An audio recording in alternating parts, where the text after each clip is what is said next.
Back for some more Hollywood talks. Today, I want to dissect your brain and find out more about uh, tracking right metrics for females.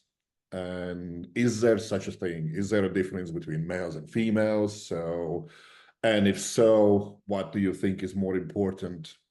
And are there different stages that certain things are more important than other? Let's say somebody just starting out. Do you want to know their body weight more than anything else? Maybe when they are more advanced, do you want to look at their blood test more than anything else, and so on and so forth? So let's say somebody just starting out.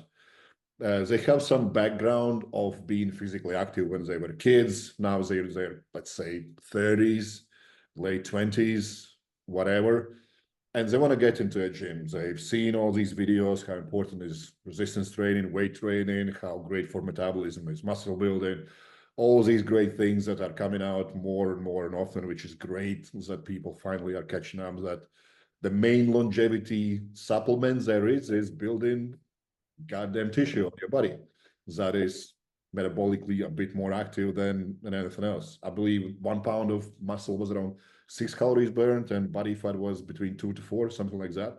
Might be minuscule difference, but when you get the size like myself, It around adds up. 20 kilos, that makes a lot of a difference. So It adds up. Yeah. are there any metrics that you find important at that stage when somebody is just starting out? And what would be those metrics? How often would you track them? Why is it important? And do they change as the time progresses? Um, yes. I In a loaded general that statement, very heavy. yes. Yeah. Yes, I have them track a lot of metrics. I'm actually going to pull up a sheet right now just so I can literally just talk right off of it. All of my clients, we share a document back and forth that we metrics. I have a general one that everyone is going to use because physiology is physiology. Both male and female to some degree share a lot of similar characteristics. And obviously there's some different things I need to track. I don't know why I can't say that word today, but anyways. And then depending on what the goal is, I start to fine tune the checklist.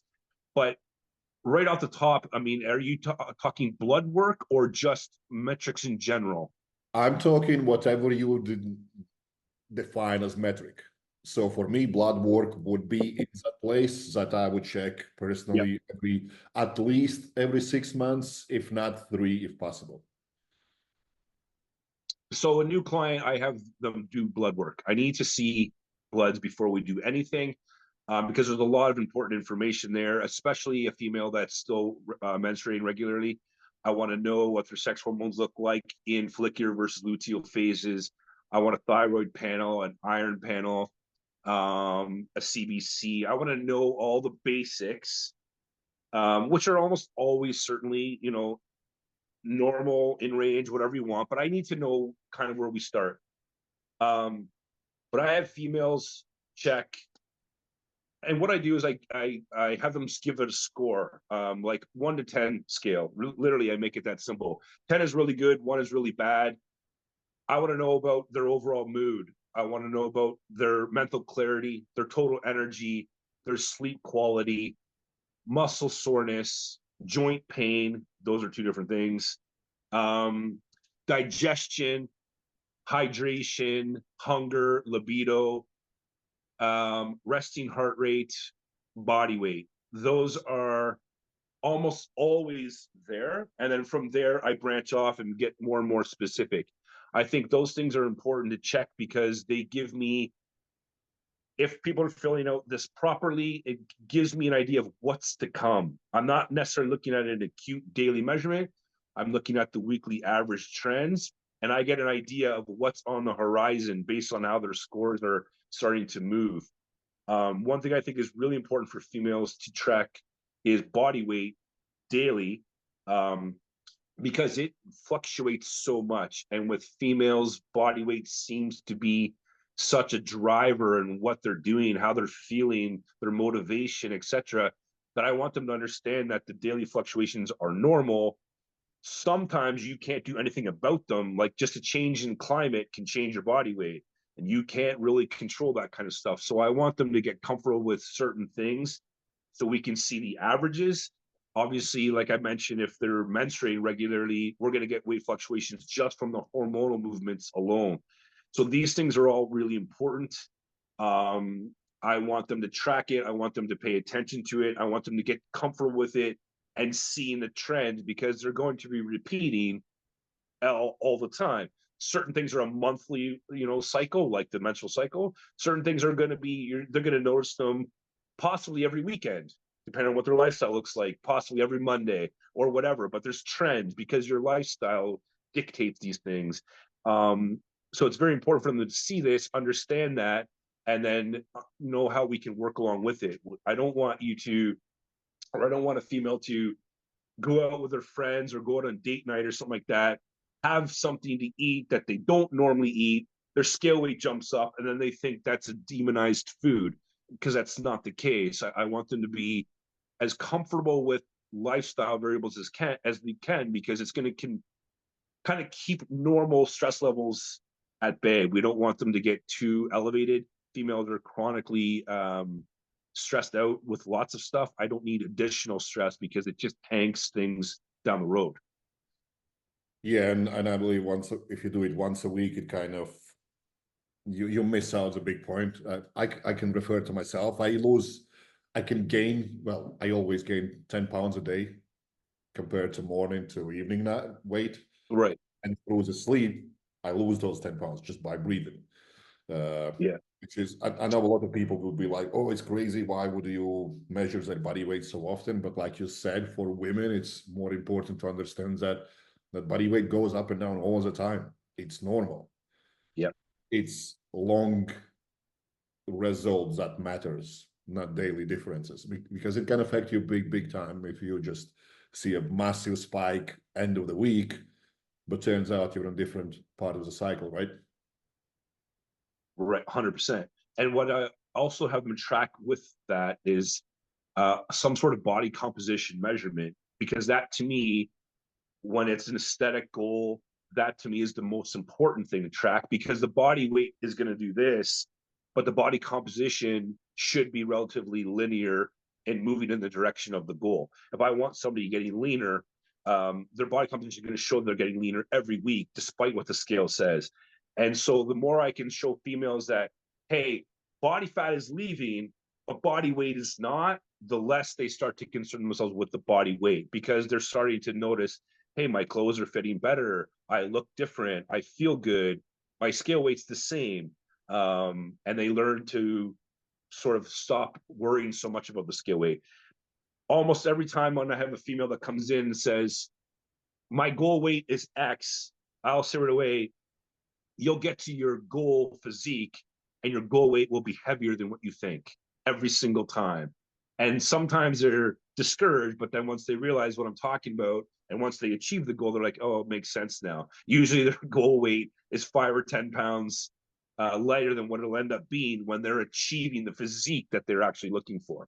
Because that's what it always comes down to. They want to look a certain way, but they've associated that look with a weight. Because maybe in high school, I was 120 pounds and I liked that way I looked.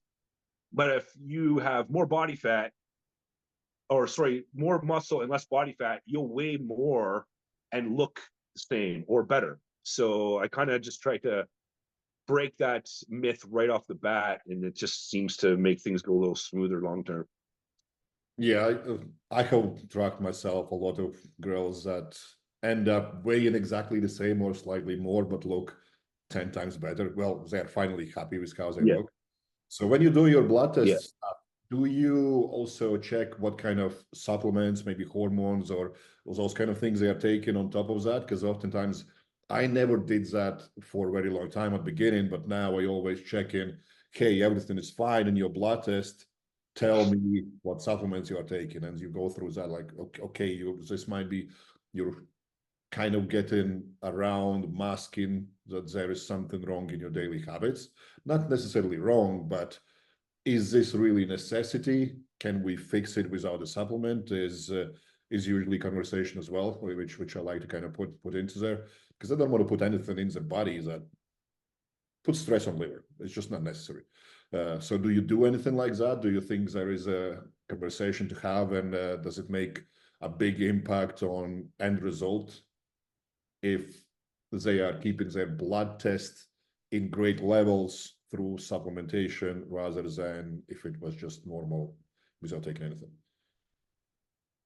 Yes, I actually go through their supplemental list as part of the assessment form before I even take them on as a client. I want to know what they're doing. I want to have an idea of, how much are they relying on supplements. It gives me an idea of just how, I don't want to come across as insulting, just how OCD in a sense they are about these things. Like if I see females that are taking like every fucking supplement that has to do with thyroid support and gut health support and hormonal balancing support, all these things, they're all supplements.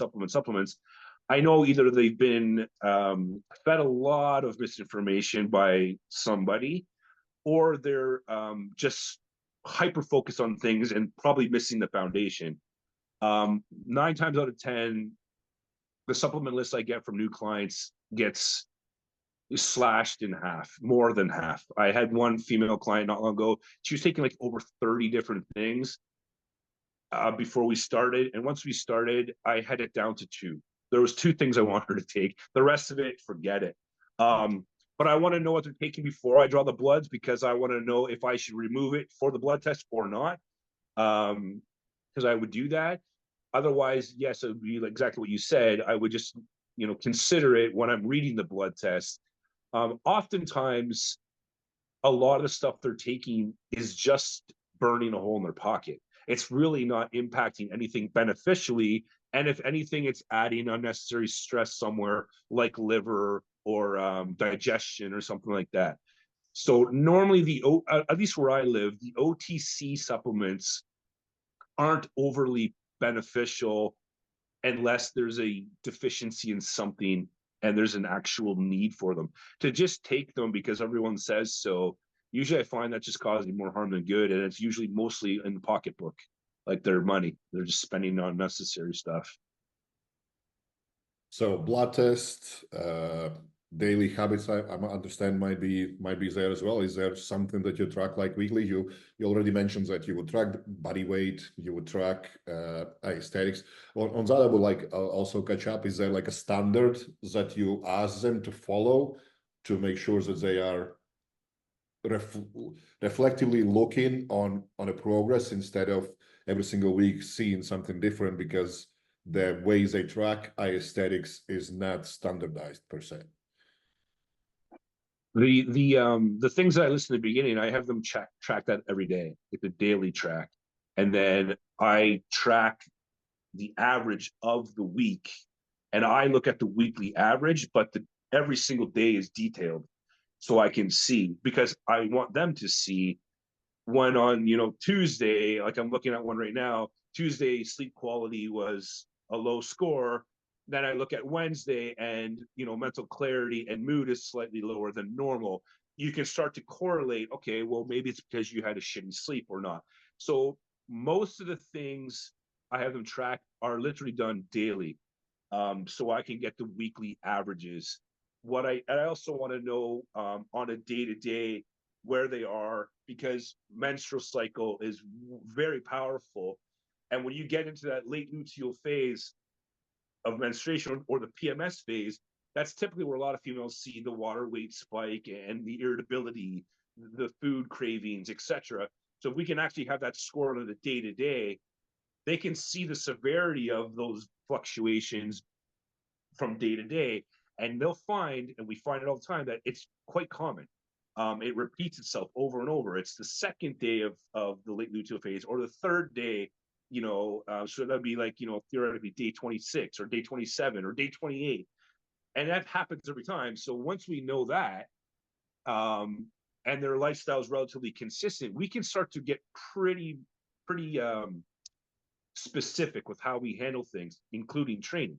Like we may actually want to change the fuel source of carbs versus fats based on where we are in menstruation, just because of how much the menstrual cycle is affecting them. Sometimes it's not affecting them enough to make it, to warrant the amount of extra work it is, but sometimes it is. It really comes down to the client. So if we have a daily tracker, we get an idea just how much what is affecting who, and then we can fine tune it. And then the things that I don't track daily, like I would say blood pressure on a female, I wouldn't have them track that daily. It's usually not necessary. Even if they're using performance enhancing drugs, I'm not going to go for a daily blood pressure check. Maybe a couple times a week at the most. That would be from, that'd be a drug using female. Otherwise, a female just once or twice a week, or maybe even a couple times a month is enough of a blood pressure check for me to get an understanding of what's going on. Resting heart rate is something I would check daily. Blood work, it would depend on the female. Drug users, I would have them check bloods a little more frequently. Non-drug users, probably less. Maybe a couple times a year is going to be enough. But it would also depend on what we're doing.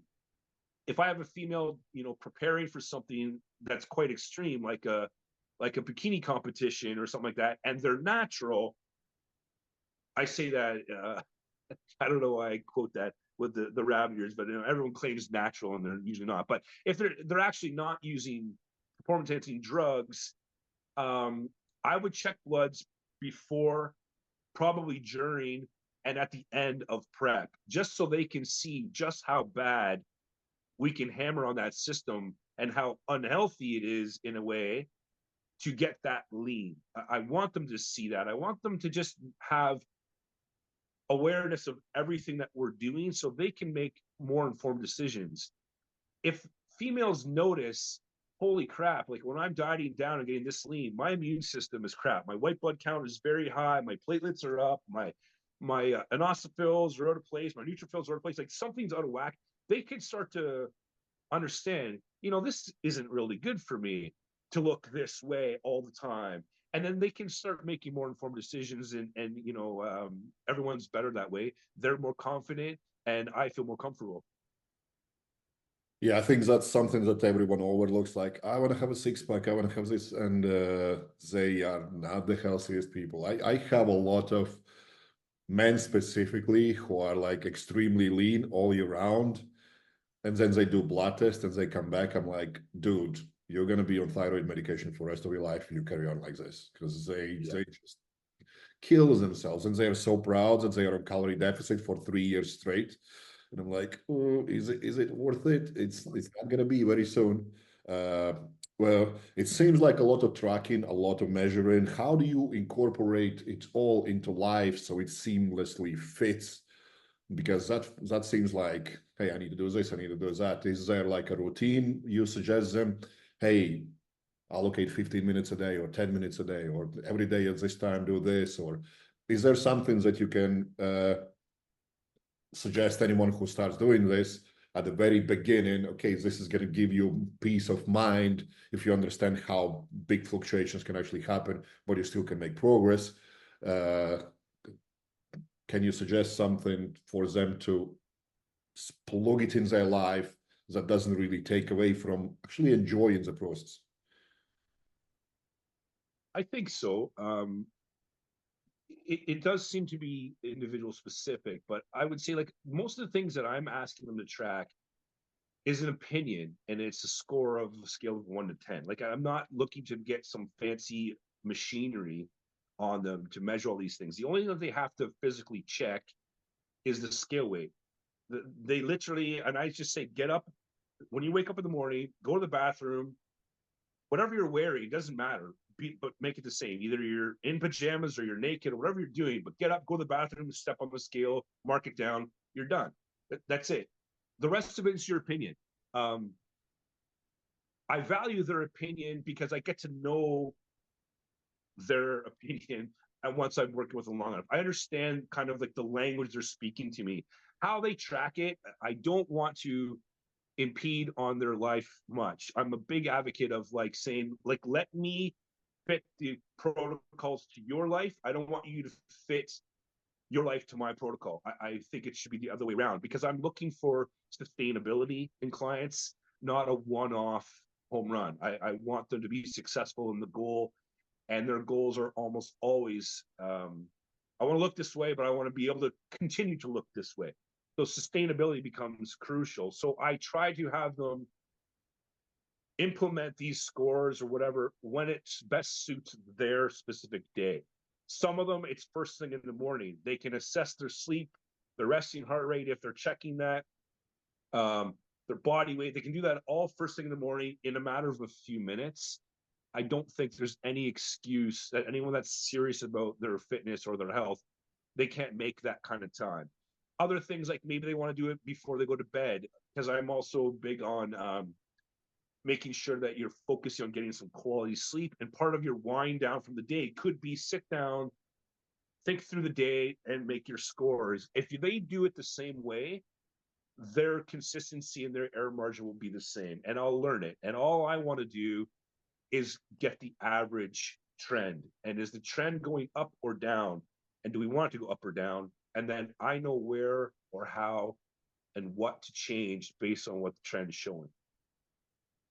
What else is important to track? So somebody starting out and getting their feet wet, so to speak. Is it nutrition first? Is it training intensity first? Or what's happening there? Is it training frequency? Or what do you think is more important next, besides blood test and their daily weight fluctuations and weekly aesthetical changes? Contrary to, I think, what most people would say, I mean, again, it's going to be a bit goal specific.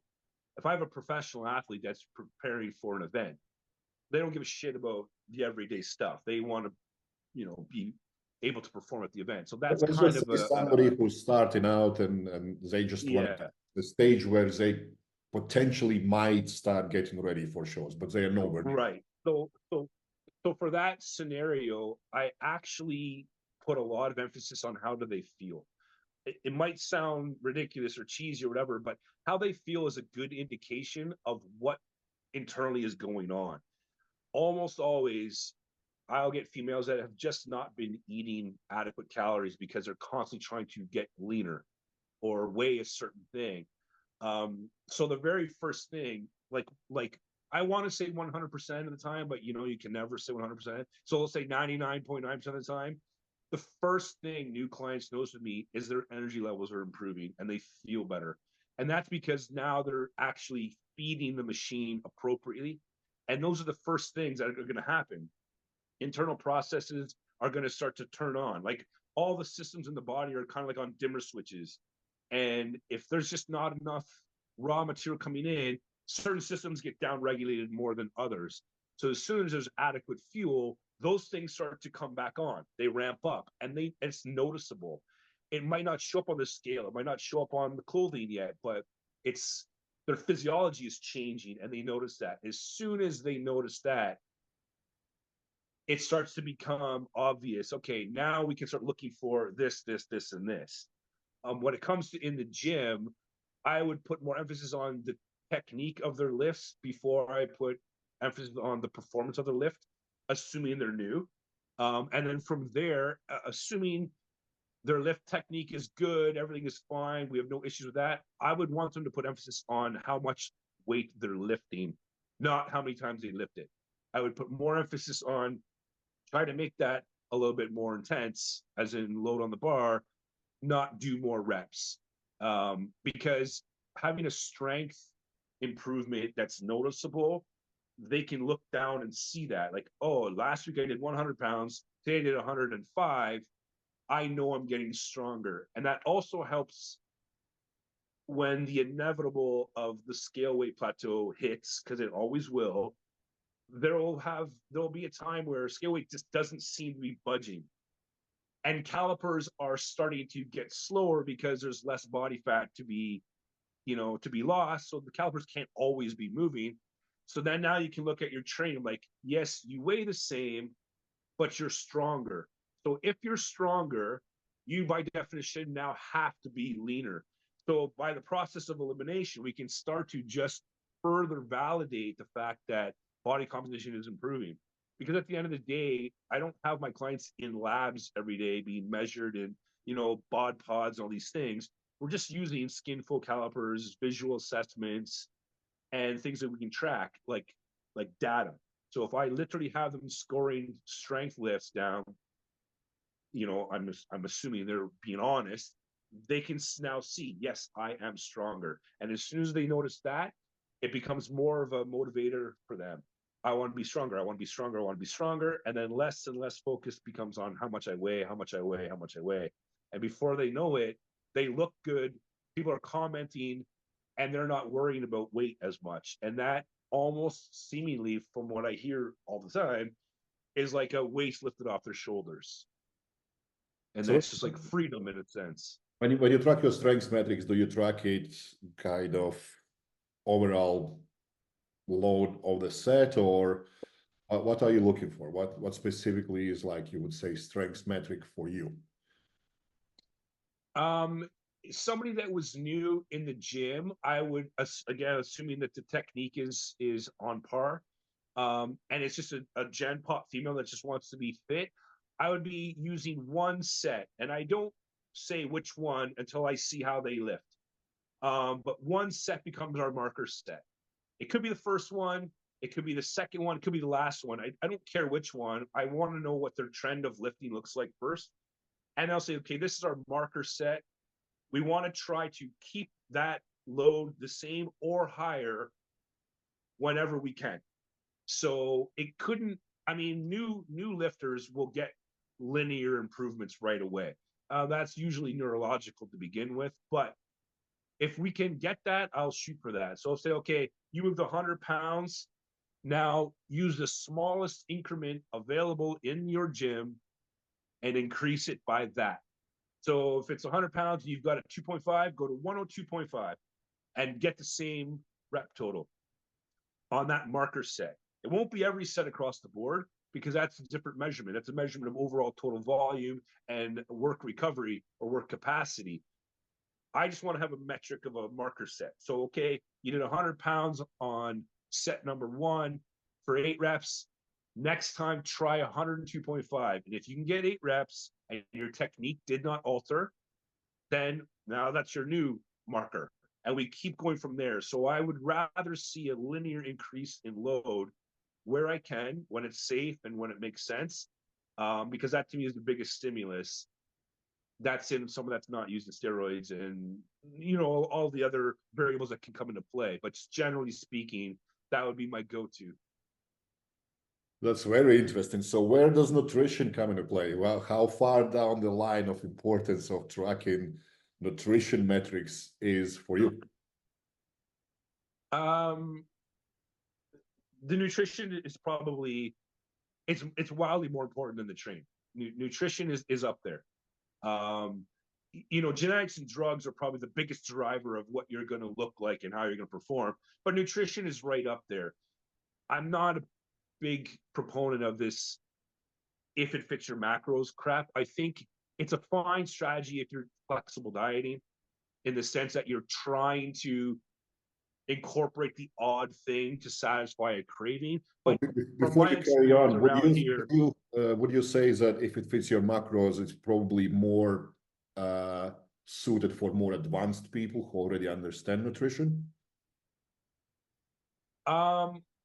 possibly.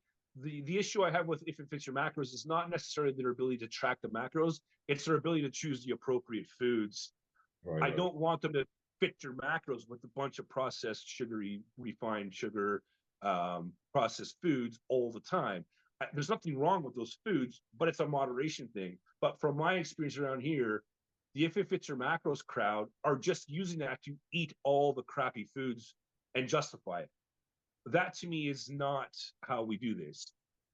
I'm big on the 80-20 rule. The book I wrote called Setting Up the Diet talks about that in depth. I think 80% of your foods should come from nutrient dense, calorically poor, wholesome foods. So think like produce and butcher. And once you've got 80% of your dietary needs there, I don't care where you spend the rest of the 20. But from my experience, the IFYM people are literally just trying to fill their macros with junk because they think they can. And at the end of the day, they'll make progress in the beginning because it's all about caloric, your energy balance. But long term, they're going to run into nutrient deficiencies, and those are going to become very hard to figure out which ones, when, and where, because you're not going to notice it until you notice other problems. And then trying to discover what the root is becomes very, very difficult and elaborate blood work. So IFYM can work for certain individuals, but it depends on their mentality. Like if they're just trying to fit crap foods, I don't think it's good for anybody. But if they're experienced and they understand the importance of quality food first, and then, IFYM to meet your needs, sure, that can work. But nutrition is wildly important. And with females, usually the goal is to get leaner, which means an energy deficit. You can accomplish the energy deficit by caloric restriction or energy output increases or a combination of the two. But depending on their end goal, if they're trying to get very, very lean, their calories are going to end up being so low that you can't not run a deficiency if they stay there long enough. So now the food selection becomes crucial. And if they're still doing an if it fits your macros sort of idea, and they're eating 1,000 or 1,200 calories, they're going to run deficiencies over time. And there's a lot of belief that, oh, I can diet down and be stage lean at 1,800 calories. Some people can, but that's largely determined by how much lean muscle mass they currently have and what they do for a living. If you're a sedentary person for a job and you don't have a lot of muscle mass, you're not going to get stage lean at 2,000 calories. You'd be lucky to be able to stay over 1,000, to be fair. And there's been a trend over the years, like, oh, anyone that's doing that, they're starving themselves. It's not how it works. At the end of the day, a level of leanness that is winning shows these days is extreme. That's why drugs are so rampant, because you can't achieve this without them, really. So it's not a fair comparison. But when you're 120, 115 pounds, the amount of calories you're going to be needing to keep getting leaner is going to be very, very, very low. So the quality of your nutrition is crucial, and the possible need for more supplementation. In the beginning, I said, I cut one client's huge supplement list down to 2. Well, as you run a deficit longer and you get leaner and your calories get lower, the need for more supplementation might become a thing. So it's something that's always got to be monitored and adjusted accordingly. But nutrition, I think, is one of the most important factors. Yeah, I know this is completely unrelated to women, but I've dieted on jam sandwiches and milk just to prove the point you can get lean. But I was nowhere as lean as when I would diet on high quality foods. And Right. even though I was dieting on like 5,000 calories, but I was expending way more than 5,000 calories a day. To maintain my body weight, I need 6,500 calories a day. So if I was to even follow 80-20, that would be 1,500 calories in junk. And I know my body would just shut down digestion and I would just feel horrible. So, and I see it a lot that it's usually like you say, it's giving them kind of free fall for whatever the hell they want. Uh, Yeah. I'm more interested if you are doing the same what I would do usually is like try to eat good, so to speak, for as long as you can. And then when you go and meet your friends or go on holiday or whatnot, then you have a week or two doing whatever the hell you want because you've done the job. And then you can actually, your body's not going to change that much.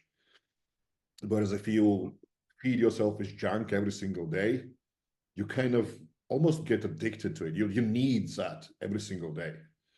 Whereas for me personally and for people I work with, if they can eat good food for as long as they can, then I can give them 2 weeks, literally go to Mexico and do whatever the hell you want. Get drunk every single day, eat your whatever food you want, and you're going to come back and we're going to get you back in shape in 3 days if needed. So would this be Yeah. could be done? Yeah, I do the exact same thing in a roundabout way with everyone. It just depends on my approach as individual, because I don't know how they, like, I have to see how they are compliant. Right. Um, But there's oftentimes like I'll say, okay, like I want you to use. I typically don't give a meal plan. In fact, it's illegal to give meal plans unless you're a registered dietitian or a medical doctor where I live. A nutritionist, like I have a bunch of nutritionist certifications. That doesn't mean shit.